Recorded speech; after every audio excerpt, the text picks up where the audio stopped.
जय हिंद दोस्तों। आज हम लोग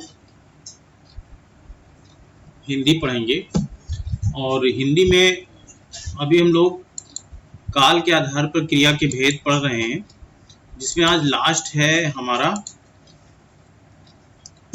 है भविष्यत कालिक क्रिया। ठीक है ना। आज ये 14वां दिन है हिंदी का। हम लोग इसको भी देख लेते हैं। आज ये लास्ट है। काल के आधार पर क्रिया के कितने भेद होते हैं? 3। कौन कौन से? भूतकालिक क्रिया हम लोग पढ़ चुके हैं, वर्तमानकालिक क्रिया हम लोग पढ़ चुके हैं। आज क्या पढ़ेंगे? भविष्यकालिक क्रिया पढ़ेंगे। ठीक है ना। तो आज भविष्यकालिक क्रिया हम लोग पढ़ते हैं। क्या होती है इसकी परिभाषा? क्रिया के जिस रूप के द्वारा, ठीक है ना, क्रिया के जिस रूप के द्वारा आने वाले समय, ठीक है ना, आने वाले समय में अर्थात भविष्य में किसी कार्य के होने का बोध हो, भविष्य में किसी कार्य के होने का बोध हो, भविष्यकालिक क्रिया कहलाती है। ठीक है ना। अब इसके कुछ एग्जाम्पल्स हम लोग देख लेते हैं। जैसे बच्चे ननिहाल जाएंगे, तो यहाँ पर क्या हो रहा कि बच्चे ननिहाल जाएंगे, ये भविष्य की बात हो रही है। ठीक है ना। महेश पत्र लिखेगा, इसमें भी भविष्य की बात हो रही है। शायद मैं प्रयागराज जाऊं, इसमें भी भविष्य की बात हो रही है। अगर आप मेहनत करोगे तो अवश्य सफल होगे, तो इसमें भी भविष्य की बात हो रही है। तो ये भविष्यकालिक क्रिया के कुछ उदाहरण हैं। इसके कितने भेद होते हैं? 3 भविष्यकालिक क्रिया के 4 भेद होते हैं। ठीक है ना। कौन कौन से? सामान्य भविष्यकालिक क्रिया, संभाव्य भविष्यकालिक क्रिया, आज्ञार्थक भविष्यकालिक क्रिया और हेतु मद भविष्यकालिक क्रिया। ठीक है ना। तो ये इसके 4 भेद होते हैं। अब हम लोग एक एक करके इसको देखेंगे। सामान्य भविष्यकालिक क्रिया, क्रिया के जिस रूप के द्वारा आने वाले समय में अर्थात भविष्य में किसी कार्य के होने की सामान्य स्थिति का बोध हो, सामान्य भविष्यकालिक क्रिया कहलाती है। इसकी पहचान क्या क्या, कौन कौन सी? गा, गी, गे। ठीक है ना। हम लोग एग्जाम्पल देखते हैं। हम घूमने चलेंगे, ये भविष्य की बात हो रही है। ठीक है ना। निधि की मां खाना पकाएगी, राकेश अपने पिता से मिलने दुबई जाएगा। ये सारे सामान्य भविष्यकालिक क्रिया की बात हो रही है, यहाँ पर ये एग्जाम्पल है। ठीक है ना। अब हम लोग दूसरा देखते हैं, संभाव्य भविष्यकालिक क्रिया।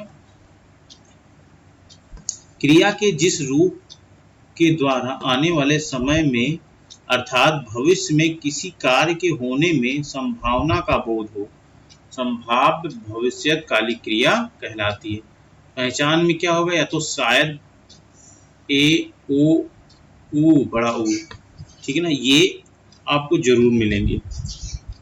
ठीक है ना। देखो पहला एग्जाम्पल क्या है? शायद कल बरसात आए। यहाँ पर क्या हो रही? संभावना है कि कल बरसात आएगी। ठीक है ना। हो सकता मैं कल नहीं जाऊं। ठीक है ना। तो जहां पर संभावना हो कि हो सकता है जाऊं कि ना जाऊं, तो वहां पर ये क्या होगा? संभाव्य भविष्यकालिक क्रिया होती है। जैसे राकेश बहुत दूर चला गया है, शायद वह लौटकर नहीं आए। कोरोना के मरीज अब नहीं है, शायद कोरोना चला जाए। भारत में बेरोजगारी बहुत बढ़ रही है, शायद नौकरियां निकाली जाएं। ठीक है ना। नेक्स्ट हम लोग देखते हैं आज्ञार्थक भविष्यकालिक क्रिया। क्रिया के जिस रूप के द्वारा आने वाले समय में अर्थात भविष्य में किसी कार्य के होने में आज्ञा के अर्थ का बोध हो, आज्ञार्थक भविष्यकालिक क्रिया कहलाती है। जैसे कल तुम अवश्य घर आना, इसमें देखो आज्ञा दी जा रही कि कल तुम अवश्य घर आना, कल मैं स्कूल अवश्य जाऊंगी, कल हम अवश्य मार्केट में मिलेंगे, तुम कल से खाना अवश्य पकाना। तो इसमें आज्ञा दी जा रही है, तो इसमें क्या होगा, आज्ञार्थक भविष्यकालिक क्रिया होगा। ठीक है ना। अब चौथा और लास्ट हम लोग देखते हैं हेतु हेतुमत भविष्यकालिक क्रिया। क्रिया के जिस रूप के द्वारा आने वाले समय में अर्थात भविष्य में एक कार्य दूसरे कार्य पर आश्रित हो, हेतु हेतुमत भविष्यकालिक क्रिया कहलाती है। ठीक है ना।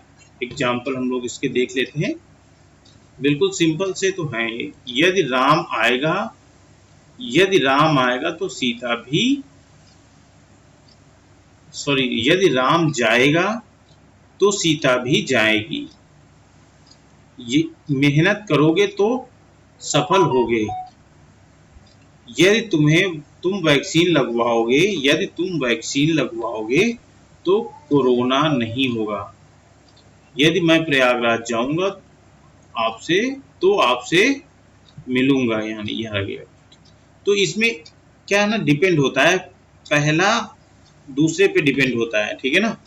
तो यहाँ पर हेतु मत भविष्यकालिक क्रिया होता है, एक कार्य दूसरे कार्य पर जो आश्रित होता है और वो भविष्य के लिए होता है, तो वो क्या हो जाएगा, हेतु हेतुमत भविष्यकालिक क्रिया कहलाता है। ठीक है ना।